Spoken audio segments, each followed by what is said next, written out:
Good morning students. आज हम पढ़ेंगे एट्थ क्लास की साइंस चैप्टर नंबर 11। हमारे चैप्टर का नाम रहेगा फोर्स एंड प्रेशर। ठीक है, शुरुआत करते हैं।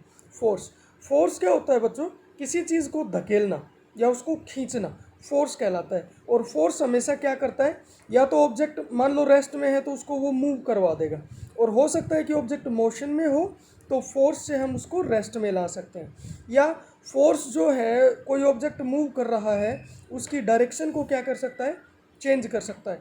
और फोर्स बच्चों जो बॉडी होती है जिसके ऊपर हम फोर्स लगाते हैं वो उसकी शेप, उसकी शक्ल, उसके डायमेंशन को भी क्या कर सकता है, चेंज कर सकता है।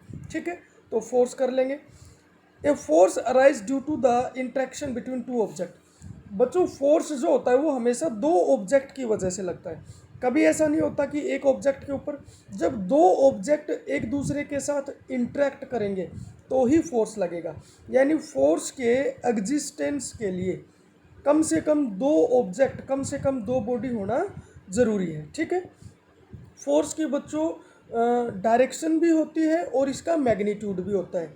मैग्नीट्यूड का मतलब होता है कि फोर्स कम है या ज़्यादा। मान लो ज़्यादा फोर्स लगा रहे हो तो उसका मैग्नीट्यूड क्या हो गया, ज़्यादा। और मान लो आप कम फोर्स लगा रहे हो तो उसका मैग्नीट्यूड क्या हो गया, कम। डायरेक्शन का मतलब होता है बच्चों कि आप किस दिशा में फोर्स लगा रहे हो। ठीक है, a change in the speed of an object or in the direction of its motion or both implies a change in its state of motion। क्या होता है बच्चों, जब कोई भी ऑब्जेक्ट होता है, मूविंग ऑब्जेक्ट होता है, अगर आप उसकी दिशा चेंज कर दो, ठीक है, या आप उसकी स्पीड को चेंज कर दो या दोनों को चेंज कर दो, तो इनमें से कोई भी चेंज आती है तो हम क्या कहेंगे कि ऑब्जेक्ट की जो स्टेट ऑफ मोशन है वो क्या हो गई, चेंज। ठीक है, और जब भी किसी बॉडी के ऊपर फोर्स लगेगा तो वो क्या करेगा, या तो स्टेट को चेंज कर देगा या स्टेट को चेंज करने की कोशिश करेगा। ठीक है, फोर्स जो होता है बच्चों ऑब्जेक्ट के ऊपर जो लगेगा can act on an object with और without being in contact with it. किसी भी बॉडी के ऊपर फोर्स जो होता है या तो उसको छूने से लगेगा, और कई बार क्या होता है कि फोर्स बगैर कांटेक्ट के भी लगता है। तो ये दो तरह के हमारे पास फोर्स होते हैं, एक होता है कांटेक्ट फोर्स, एक होता है नॉन कांटेक्ट फोर्स। तो इनके बारे में हम बात करेंगे। जब हमने पहले आपको बताया कि फोर्स के लिए दो ऑब्जेक्ट होने चाहिए, कम से कम दो बॉडी होनी चाहिए, और अगर दोनों बॉडी के बीच में एक्चुअल कांटेक्ट की वजह से फोर्स लगे, कि जब एक बॉडी दूसरी बॉडी को टच करे तभी फोर्स लगे, तो उन सभी फोर्स को हम क्या कहेंगे, कांटेक्ट फोर्स कहेंगे। जैसे मस्कुलर फोर्स, मान लो बच्चों हमें कोई पानी से भरी बाल्टी उठानी है या कोई ऑब्जेक्ट उठाना है, या टेबल पर से, मेज पर से हमने कोई बुक उठानी है, तो बच्चों हमें टच करना पड़ेगा उस बुक को, उस बकेट को, या उस ऑब्जेक्ट को टच करेंगे तभी उसको उठा पाएंगे। ठीक है, तो जब हमने अपनी मसल्स से, अपने हाथों से उसको टच किया और फिर उसको उठाया, तो इस तरह जो फोर्स लगता है उसको हम कहते हैं मस्कुलर फोर्स। ये एक तरह का कॉन्टैक्ट फोर्स होता है। दूसरा होता है बच्चों हमारे पास मैकेनिकल फोर्स।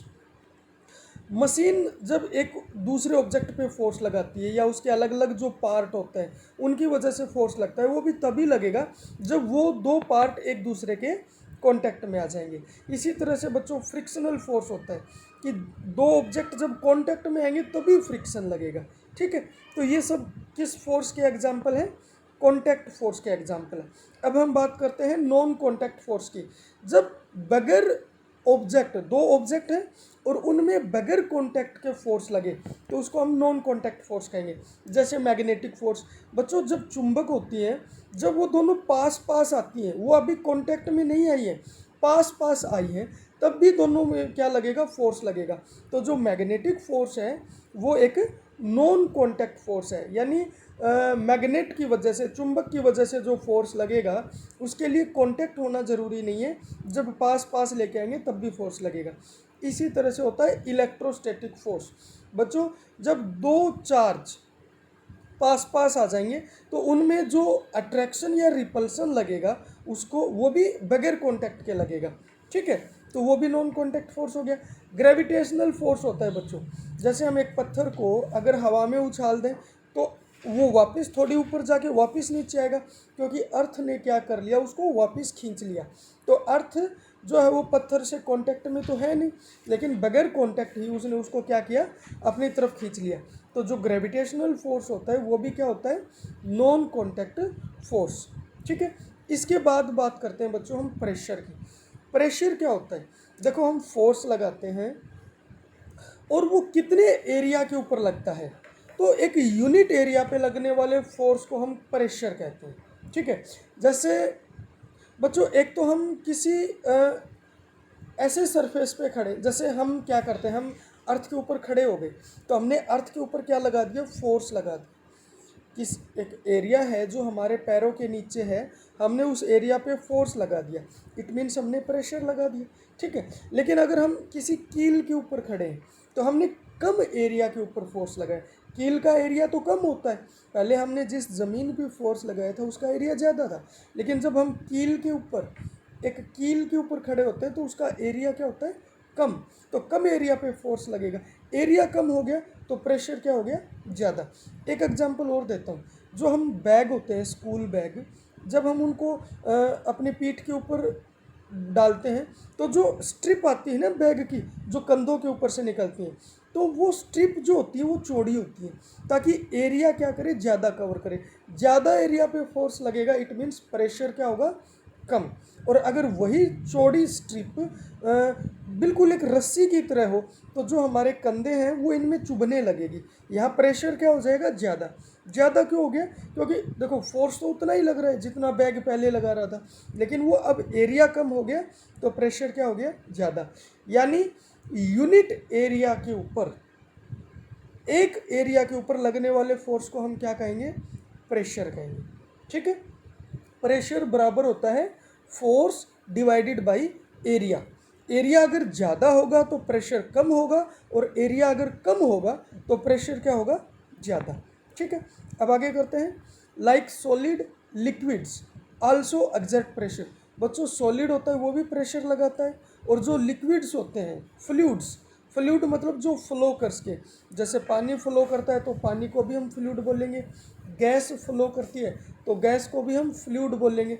ठीक है, सॉलिड ऑब्जेक्ट होते हैं वो तो सिर्फ डाउनवर्ड डायरेक्शन, नीचे की तरफ क्या करेंगे, प्रेशर लगाएंगे। लेकिन जो पानी है और जो गैस है, वो जिस भी कंटेनर के अंदर डाल रखा है वो नीचे भी प्रेशर लगाएंगे, अपने चारों तरफ जो उनको दीवार, मतलब जो कंटेनर की वॉल्स हैं उनके ऊपर भी प्रेशर लगाएंगे।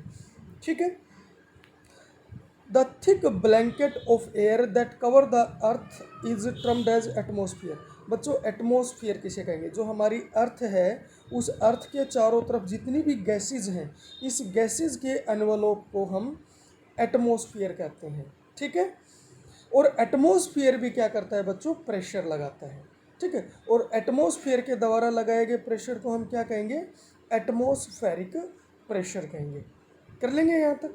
ठीक है, अच्छा, जो एटमॉस्फेयर होता है वो बहुत ज़्यादा प्रेशर लगाता है, लेकिन हमें फील नहीं होता। क्यों फील नहीं होता, क्योंकि हमारी बॉडी के अंदर भी क्या होते हैं, एटमॉस्फेयर होती है, वो अंदर से प्रेशर लगाता है और बाहर से भी प्रेशर लगता है, तो वो दोनों एक दूसरे को क्या कर देते हैं, कैंसिल कर देते हैं। इसलिए हमें एटमॉस्फेयर जो है, एटमॉस्फेरिक प्रेशर जो है वो महसूस नहीं होता। ठीक है, तो ये था बच्चों हमारा चैप्टर। हमने इस चैप्टर को 2 से 3 बार पढ़ना है, समझना है।